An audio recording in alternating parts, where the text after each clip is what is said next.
Princesse Ngamba, ambassadrice de la coiffure africaine, responsable du Centre culturel Mouassouzoura. Nous avons comme mission la promotion de l'identité africaine à travers la coiffure africaine comme langage, patrimoine national et identité.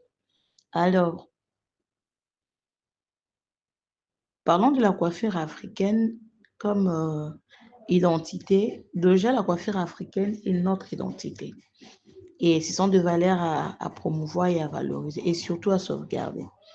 Parce que les tresses africaines ne sont pas que simples coiffures. Elles constituent un langage culturel, un marqueur d'identité pour toute une nation et un patrimoine vivant qui transmet de génération en génération. Et depuis l'Antiquité, l'Afrique, notamment en Égypte ancienne, les coiffures tressées occupaient une place centrale dans l'expression sociale. Ça pouvait définir la spiritualité, ça pouvait définir l'esthétique et ça pouvait définir le rang social. Alors, chaque motif de tresse, chaque séparation de couches chevelure, des lignes tracées, pouvait porter une signification et les tresses incarnaient la beauté naturelle, la résistance culturelle et la transmission de savoir féminin. L'organisation sociale traditionnelle, elles sont à la fois l'héritage et la modernité.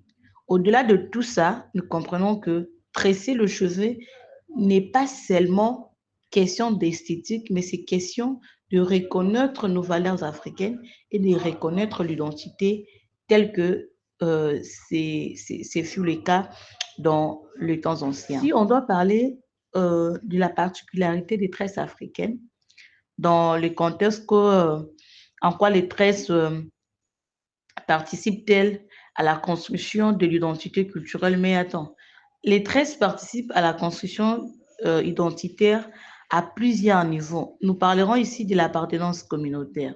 Certaines coiffures permettaient d'identifier l'ethnie, les clans ou les régions ou l'origine. On pouvait identifier facilement une femme célibataire et une femme mariée.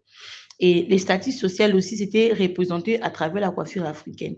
Dans plusieurs sociétés africaines, la coiffure indique l'âge, le statut marital, le rang social, comme je disais tantôt, la période rituelle, ce qui traduit l'initiation, mariage ou deuil. Ici, je tiens à préciser que c'est lors de mariage traditionnel ou quand c'est le mariage qu'on appelle aujourd'hui le mariage coutumier, que la coiffure était spécifique pour la mariée. Ce n'est pas le cas qu'on voit aujourd'hui. Une femme qui se marie coutumièrement, elle met perruque.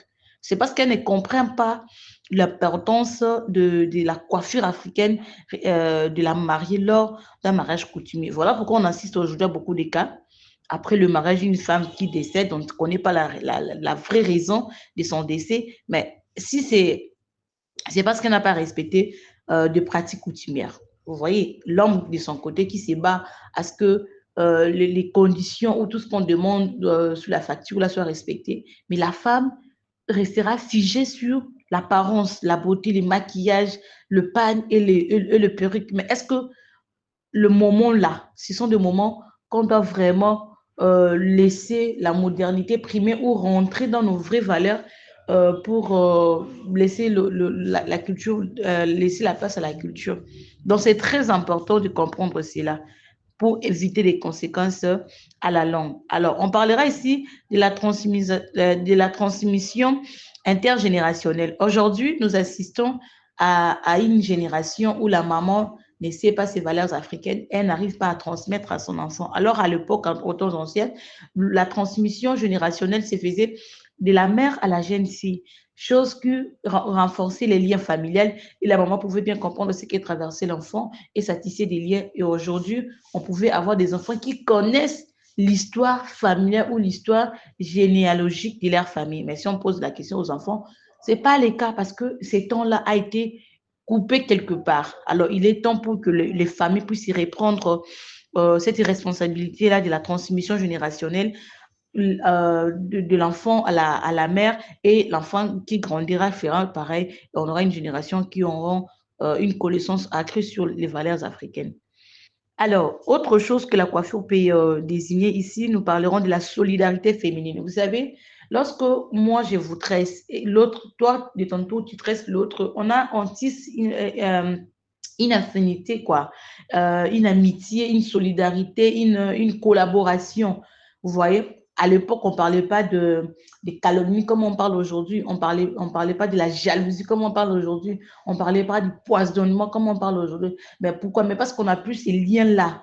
On a plus cette intimité-là à travers les tresses africaines. Vous savez, donc ici, la coiffure n'est pas seulement ce qu'on voit aujourd'hui.